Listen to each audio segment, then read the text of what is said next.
Chapter 1. Lucas.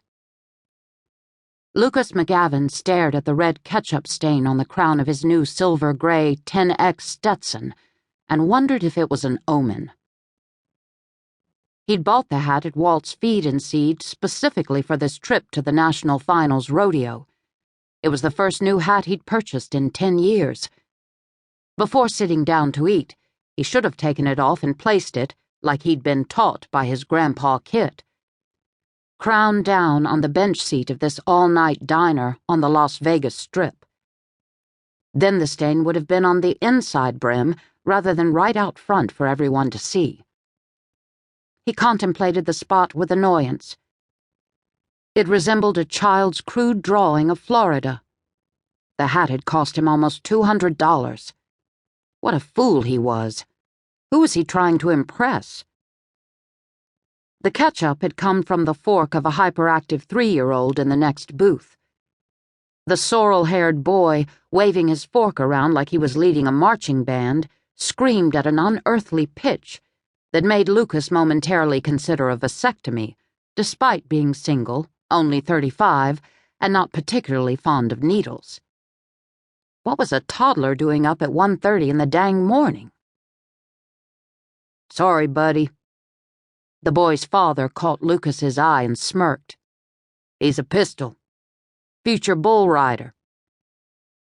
The father didn't appear to be more than 18 or 19, painfully skinny in that Red Bull for breakfast way that reminded Lucas of half the court-appointed cases he'd been assigned years ago as a San Francisco public defender.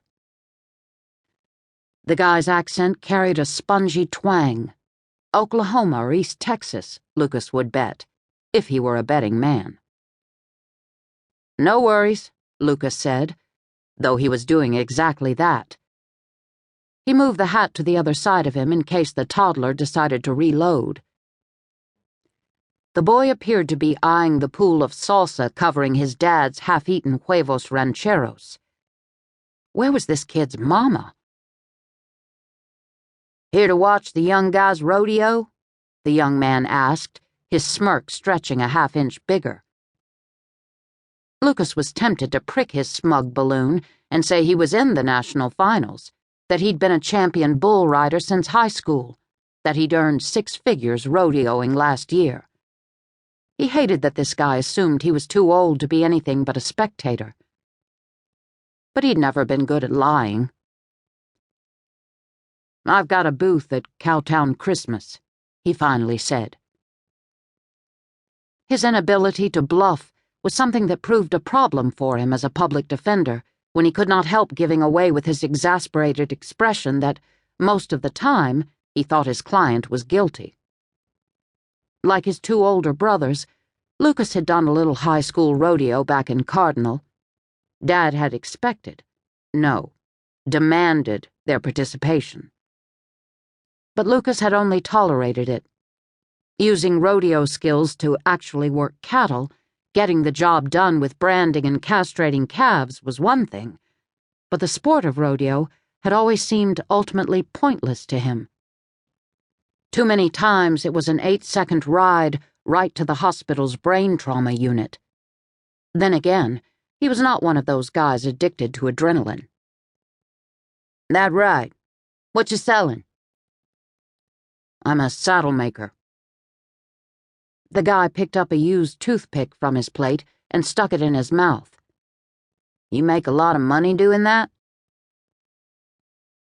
Lucas studied Mr. Red Bull's face for a moment, taking in the pale freckles, the acne on his chin, and his lank, ditchwater brown hair. There was a good chance the young man had saved all year to come to NFR for a few days during these first 2 weeks of December. He was likely staying in one of the generic motels downtown that still rented rooms for $50. Maybe he worked at a gas station mini-mart, or at one of those 30-minute oil change chains. Maybe he once dreamed of being in the NFR. Lucas began to feel a little empathy for Mr. Red Bull with the swaggering words. Why not be honest and tell him the truth? Make him feel less alone.